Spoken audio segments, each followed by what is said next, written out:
Buen día. El presente trabajo corresponde a un ensayo que habla sobre la distribución normal, sumas y transformación. Este ensayo es realizado por su servidora Vanessa Cavazos Galindo, de la carrera de Actuaría del Grupo 43 de Teoría del Riesgo, por el docente Eric Víctor Guerrero Pinto. De que en el presente trabajo queremos profundizar sobre la distribución de probabilidad normal, ya sea desde su concepto hasta una explicación detallada de sus aspectos matemáticos. Básicamente se va a hablar de esta distribución porque es una de las distribuciones más importantes de todas. Y pues primero cabe mencionar que es una distribución de probabilidad continua que no tiene restricciones para su dominio. Es decir, va desde menos infinito a infinito, abarcando todos los reales, y que hoy conocemos su relevancia por la cantidad de fenómenos que se comportan aproximadamente, al menos como una distribución normal, como por ejemplo puede ser la altura de las personas o la velocidad en cualquier dirección de una molécula de gas. Para entenderlo un poco mejor, imaginemos que estamos midiendo la distancia a un astro, como se puede observar en la gráfica de la figura 1. Entonces, primero tenemos pocos datos, pero ya vemos que hay más resultados de cierto valor. Conforme hacemos las mediciones, vemos que alrededor de ese valor central se siguen repitiendo más resultados y que las mediciones más alejadas se van haciendo uniformes, habiendo casi los mismos a la derecha del centro que a la izquierda. Así se puede formar, como se observa, se va formando una figura de campana, donde hay un cierto valor central y dos puntos de inflexión que están cada uno a la misma distancia del valor central. Entonces, al valor central le llamaremos media y a esa distancia que lo separa de esos puntos de inflexión ya lo vamos a llamar desviación. Ahora, una vez que hemos introducido acerca de lo que es la distribución normal, yéndonos más específicos, vamos a empezar con lo que es la distribución normal general, la cual nos dice que una variable aleatoria continua sea x si una distribución normal de media mu y desviación típica sigma, y se designa por n con parámetros n por normal con parámetros mu, sigma, si se cumplen las siguientes condiciones. La primera correspondería a que la variable pues puede tomar cualquier valor, como ya vimos, va de menos infinito a infinito. Y la segunda es que tiene una función de densidad, la cual está definida por 1 sobre sigma por la raíz de 2pi por e a la menos 1 medio de x menos pi sobre sigma al cuadrado. En la siguiente figura, que corresponde a la figura 2, vemos cómo, evidentemente, si quisiéramos obtener su área bajo la curva, sería de 1 y cada lado dividido por la media tendría un área de 0.5. Pero algo muy interesante y que debemos destacar son algunos puntos importantes a recordar del área bajo la curva, que eso es comprendido entre los siguientes puntos. Por ejemplo, siempre, o sea, entre mu menos sigma y mu más sigma va a ser siempre 0.68, que es el 68%, o por ejemplo, entre mu más 1.96 por sigma y mu menos 1.96 por sigma va a ser igual al 95%. Luego, pasándonos a las características generales de la distribución normal general, tenemos como primera característica su función generatriz de momentos. Que sabemos que la función generatriz de momentos está dada por m de t igual al esperado de i a la t por x.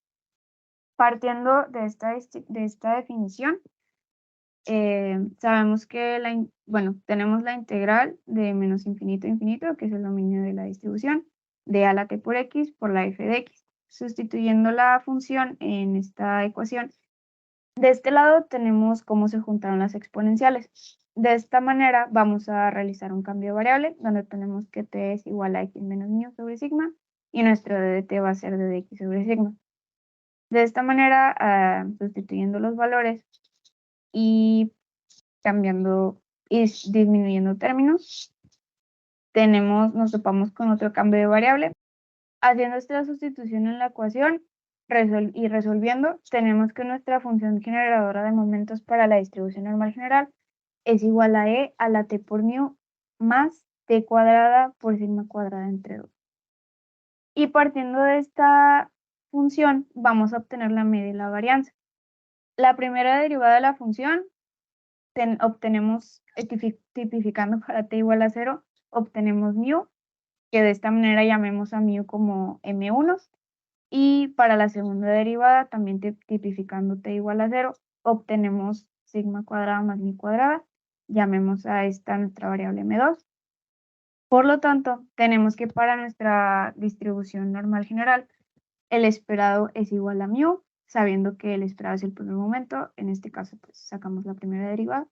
Y para la varianza, entonces tenemos sigma cuadrada más mi cuadrada menos mi cuadrada, y esto nos da como resultado la varianza igual a sigma cuadrada.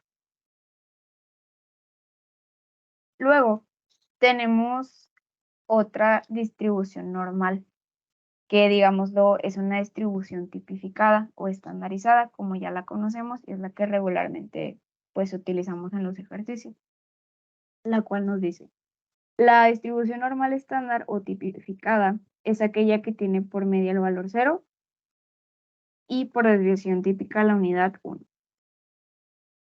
Y tenemos su función de densidad, que es 1 sobre la raíz de 2pi por e a la menos z cuadrada sobre 2. Entonces, la probabilidad de la variable x dependerá del área del recinto sombreado en la figura, y para calcularla será necesario utilizar una tabla, donde podemos considerar o debemos considerar las siguientes observaciones. Nuestra phi de z se puede obtener de las tablas para z mayor que 0. Para z menor que 0, se deberá usar ese phi de z en función de que va a ser 1 menos nuestro phi de menos z. Si x es menor que 0.5, entonces tendremos una phi a la menos 1 de z, que sería igual a menos phi a la menos 1 por 1 menos z.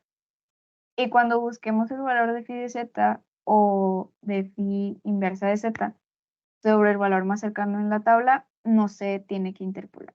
Por ejemplo, si nosotros buscamos el valor de phi de menos 1.234, esto sería igual a 1 menos phi de ese valor, pero en positivo, porque como veíamos, pues sería nuestra menos z.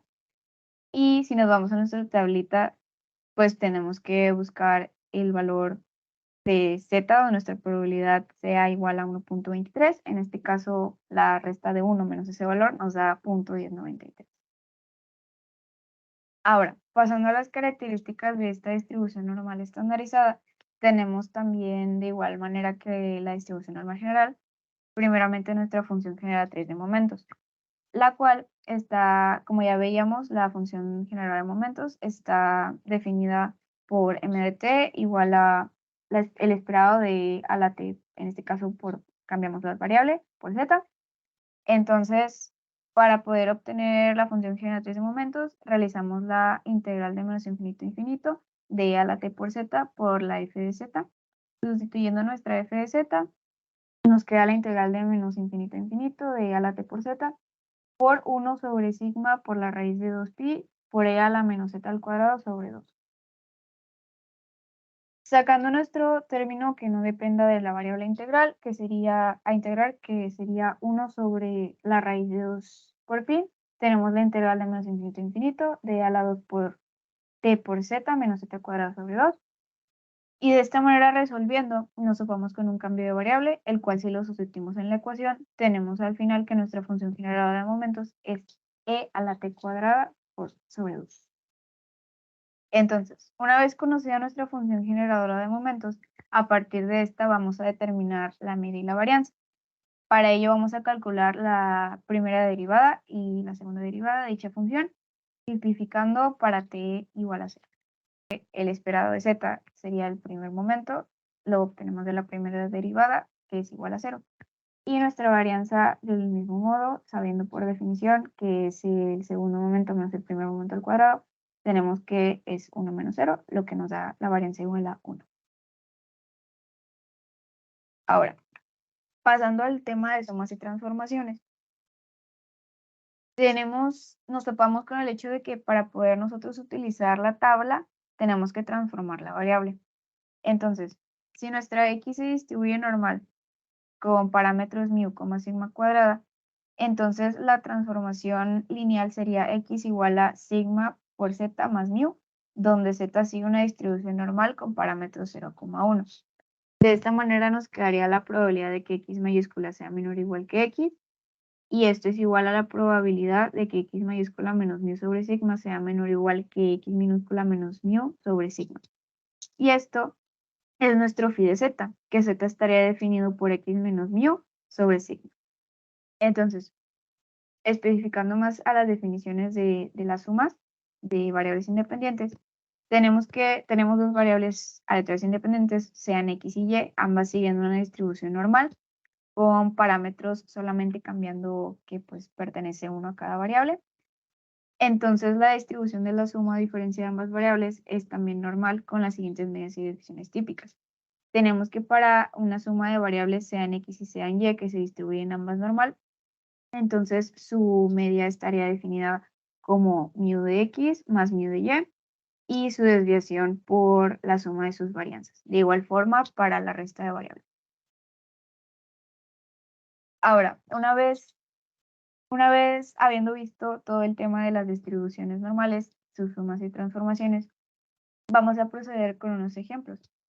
El primer ejemplo nos dice, si x tiene una distribución normal 10,50 y y sigue una distribución normal con parámetros 20,60 y ambas son variables aleatorias independientes, entonces se encuentra la probabilidad de que x más y sea mayor que 40. Para este ejemplo, sabiendo que son variables aleatorias independientes, que por definición nuestro esperado de x más y se puede separar en la suma del esperado de x más el esperado de y, lo cual sería 30. Y de igual forma, por definición, sabemos que la varianza de x, la varianza de suma de variables aleatorias independientes es igual a la suma de las varianzas de cada uno, que sería 110. Entonces, ya sabiendo estos datos, podemos proceder a obtener la probabilidad de que x más y es mayor que 40. Y esto se puede también transformar como el complemento, que sería 1 menos la probabilidad de que x más y sea menor que 40. Y como resultado tenemos que nuestro valor de z es 0.95. Entonces este valor lo tendríamos que ir a buscar en nuestra tabla, el cual una vez encontrado nos da que 1 menos pi de 0.95 es igual a 0.17. Para el segundo ejemplo nos dice lo siguiente. Con frecuencia se considera que un examen es bueno en el sentido de determinar una distribución válida de las calificaciones de quienes lo realizan. Y las puntuaciones de quienes realizan el examen pueden aproximarse mediante una función de densidad normal. En otras palabras, un gráfico de la frecuencia de las calificaciones debe tener aproximadamente la forma de campana de la densidad normal. El instructor suele utilizar las puntuaciones del examen para estimar los parámetros normales mu y sigma cuadrada, y luego asigna la letra A para aquellos cuya nota en el examen sea superior a mu más sigma, B a aquellos cuya puntuación esté entre mu y mu más sigma, D para aquellos cuya puntuación esté entre mu menos sigma y mu, D para aquellos cuya puntuación esté entre mu más 2 sigma y y mu menos sigma, y F a los que obtengan una puntuación menor que mu menos 2 sigma. Esta estrategia se denomina calificación en la curva. Entonces, nos piden determinar el porcentaje de personas que reciba una calificación A, B, C, D, E y F en el examen. Para esto, partiendo primero con la calificación A, sabemos que tenemos entonces la probabilidad de que X sea mayor que mu más sigma, y esto es la probabilidad de que X mayúscula menos mu entre sigma sea mayor que 1. Y partiendo de la definición, entonces tenemos que 1 menos phi de 1 sería aproximadamente 0.1587. Para la calificación B, nos dice que debe estar entre los valores de mu y mu más sigma.